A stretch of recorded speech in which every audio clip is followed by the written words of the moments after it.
So, ito yung room na kinuha namin. Ito, nandito ako sa bathtub. Papunta ako dito sa may real onsen and natural siya. Tsaka yung running water niya is non-stop. Dire-diretso lang siya, 24 hours kasi real onsen siya. Then, ito naman yung bath na shower. Ayan, pang magsha-shower ko sa side ko. Ang ganda niya, sobra. Ito is yung bath sa loob ng room namin. So, pupunta pa kami dun sa another na Gothenburg o private onsen or hot spring ang tawag, no? So, ito, ini-explain ko dito is yung papunta ko ng yung room. And bago papunta ng room, may CR dyan. Ayan yung CR niya. Ang cute din ng CR. Medyo malawak din siya sa loob. Ayan. Ayan yung CR niya. Very elegant siya. Simple. Ayan siya. So, kapag Japanese room or hotel ang kinuha nyo, ganito siya. Yung banig talaga yung ano niya. Or tatamiheya ang tawag, no? Ganon dito sa Japan. Minsan kasi iba-iba yung ano, yung merong hotel na parang American style yung bed. Pero pag Japanese style kasi yung kukunin mo, tulad ganito yung kinuha namin is yung banig yung ano, yung floor niya. And then yung putong lang.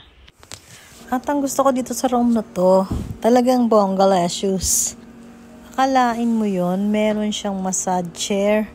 Ang sakit ng katawan ko dahil syempre sa trabaho, diba? Sad-sad. At may pa-fruits pa pagtapos ng massage sa masakit ng katawan. Ito ang sarap kumain. Ito talaga yung the best para sa akin. At ito na yung crab. Buhay pa siya nung nilapag sa amin. Gagawin nilang sashimi. At habang gumagalaw nga yung kani, parang naawa ako na parang excited na rin kainin. At ayan na, habang pinapaliwanag na habang gumagalaw pa yung kani, ay eto naman napalunok ako at napainom ako ng wine habang pinifreefer nila at hinihintay namin ilapag sa amin yung crab na in-order namin. So ayan, nag-start na akong uminom ng wine. Red wine yung in-order ko kasi yung nagustuhan ko talaga.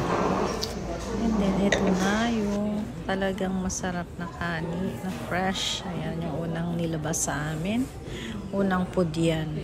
So syempre sobrang gutom na ako dyan. So ayan, kinain ko na kagad yung unang-una sipit agad. Ayan, sige, makipaghalikan ka sa kani. So sige, sup-sup pa. Total wala ka namang kalaplapan, wala ka namang kahalikan. Yan na lang ang halikan mo. So yun, sarap na sarap nga ako pag kumakain ako ng kanin. Ganon talaga. Sobrang enjoy ko yung ultimo kaduluduluhan talaga. Walang patawad talaga yung pagkain ko ng kani or ng crab. So yung sa Japanese ang tawag is kani. Yung sa atin naman is sa English crab o yung alimango, di ba? Yan ang tawag. Meron talagang tawag sa kanila is yung crab is iba't iba pala ang pangalan niyan at iba-iba yung mga klase niya. Itong kinakain ko is yung number 1 na napaka-expensive dito sa Japan. So ayoko na lang sabihin yung price kasi sobra talagang mahal nito. And especially isang taon kang magpapa-reserve bago ka makakain dito. So, may mga hangganan kasi sila sa pagbigay ng reservation. Halimbawa, 1 year before, kailangan nakapagpa-reserve ka na. And then, especially kapag yung dito sa tradisyon nila, is meron lang silang buwan ng pagkuha ng crab na ito lang yung dapat ilalabas nila. And, yung pagkuha din ng mga ang tawag doon, yung may aligi or ibig sabihin ang tawag ko doon yung may egg na crab, may month din yon sa kanila. Bawal din silang kumuha kasi ng sobra, lalo na pagbuntis or babae yung yung crab o yung alimango is hindi nila pwedeng kunin. Kumbaga may hangganan at may bilang lamang para napapadami nila yon taon-taon na hina-harvest nila.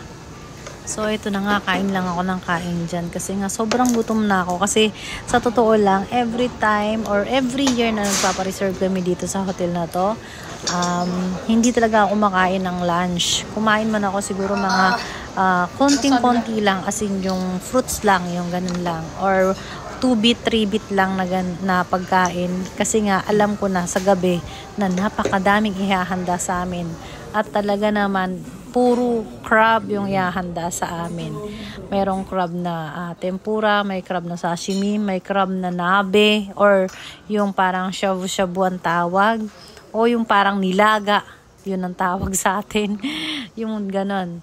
So, ito lahat yung kinakain ko is, yan yung pinakamasarap, di ba? Yung aligi ng crab, ayan. So, talaga namang yung araw na to is special sa akin kasi every year pagka lumalabas yung mga yung kapanahunan ng mga crab, ito talaga yung inaabangan ko. Pero sa totoo lang, ang hirap talaga kumain ng crab kasi kumbaga pasasalita ng Japanese mendokusai, parang masyadong mabusisi, di ba? So, pero syempre, sabi nga nila, ang mahirap bago kainin, masarap. So, ito nga yun.